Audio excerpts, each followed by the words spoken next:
Okay, there's like 3 sailboats, 3 4-foot chop. Catch that walleye. God goddamn walleye all on the spot,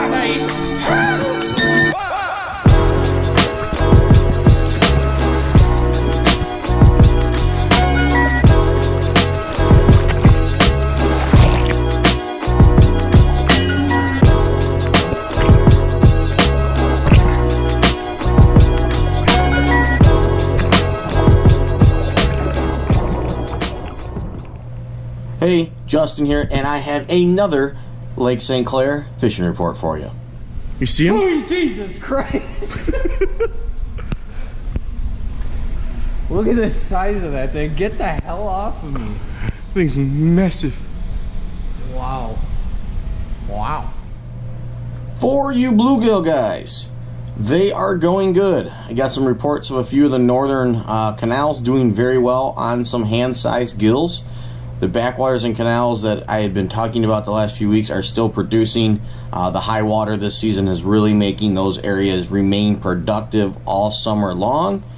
So if you're looking for some bluegills, some crappie, and a few perch mixed in, head on back to those canals, these marinas, the flats up around Harson's and Wapool, and get at them. For you perch guys, the bite is good. I had quite a few guys come in this week in the morning to load up on minnows, and they are all smiles, excited to get out. They're doing well. Looks like we're going to have, I keep saying this every week, I know, I'm like a broken record here, but we're going to have a good perch bite this fall, guys. The average size is up. Guys are locating fish. The guys that are doing really, really well are heeding my advice of locating those weed beds away from the packs on your own in that mid-range area. It takes, it could take you all day to find one of those weed beds. Once you find them, you got it to yourself for a long time. Just drop a waypoint on and work it, no matter what the wind is. Just get upwind of them and fish it. But the classic areas like the dumpy grounds, the shipping channel, buoy 27, 28, 29, 30 are all producing fish. There's some fish coming off the North Channel and Grassy. I heard out front of McInrae's. Off of Lottie View, there was a few fish off that drop off over there from what I heard. So there's a lot of perch being caught, guys. Get on out there, chase those convicts, enjoy the meal. For you walleye guys, not much has changed this week. Same old program, crawlers and crankbaits out on the main lake.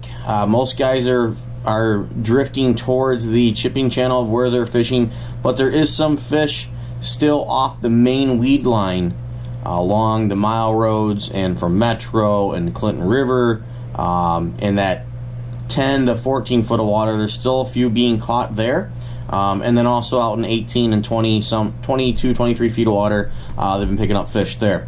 For you guys that don't want to fish the lake, the channels north, middle, and south are still producing fish, and up around Port Huron is still producing fish. Haven't gotten any reports from Marine City or St. Clair or Marysville this week. But if the channels are still doing the status quo for the last few weeks, I would say those areas are still doing the same thing as well. So if you're looking for walleye, go out there, drag some bottom bouncers and harnesses in the river, and get out there and troll some harnesses and crankbaits on the lake. For you guys chasing muskie, the bite has continued to improve this summer. There was a pretty good sized muskie tournament last weekend. Looked like there were some great fish caught, so congrats there to the winners. And for everybody that participated in, I heard it was a good one this year. But keep plugging away at it if you're coming up here to go muskie fishing.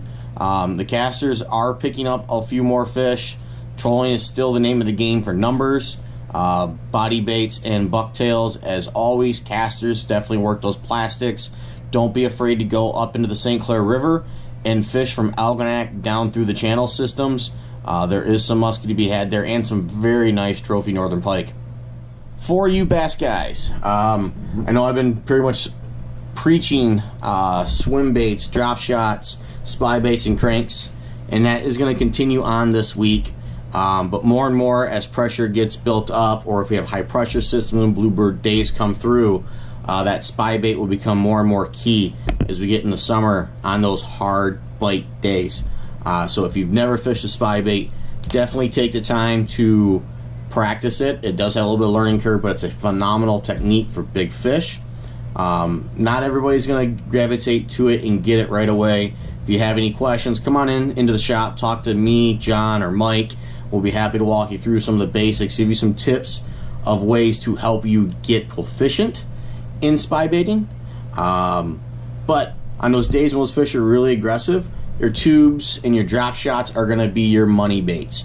Color-wise, I would stick with your green pumpkins, JC Magic, anything with Formula G3 and the extreme tubes, Gobi NFT, Canadian Mist, which is a smoke color.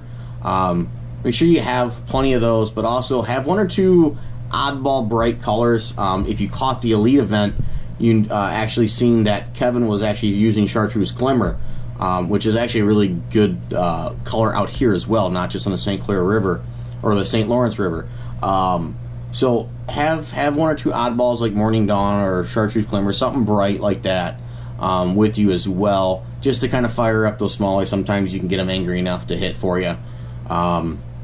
Location wise, I know guys are catching them in the classic summer locations, but what worked best for me on Friday when I got out was actually 14 feet of water.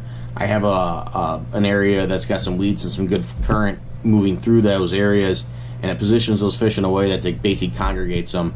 And we did very, very well on 3-pound fish. I got probably one that was about 4, but it was a bleeder. Couldn't get a picture of it. I had to stop the bleeding really quick, give it a quick Gatorade bath, and got it back in the water so that it would make it. But the deeper water spots are producing, but if you're in a smaller boat or not as comfortable of running across big open water like that, don't be afraid to fish that 12 to 16 feet of water that's a mile or two off of shore. Find some weed beds, some scattered rocks. There's smallmouth there too, guys. A lot of guys are driving over them and going for those classic areas like the Bell Hump and the South Shore this time of year, but you're also blowing by a lot of good fish. So give that a try.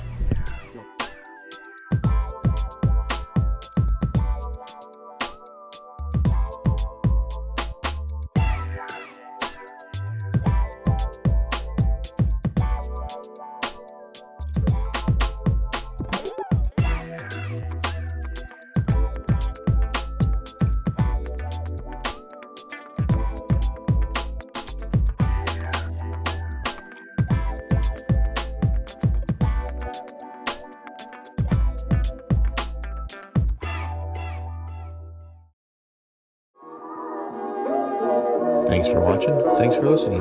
Be sure to like, subscribe, and share. It helps me, it helps the channel, it helps everyone that likes to catch fish.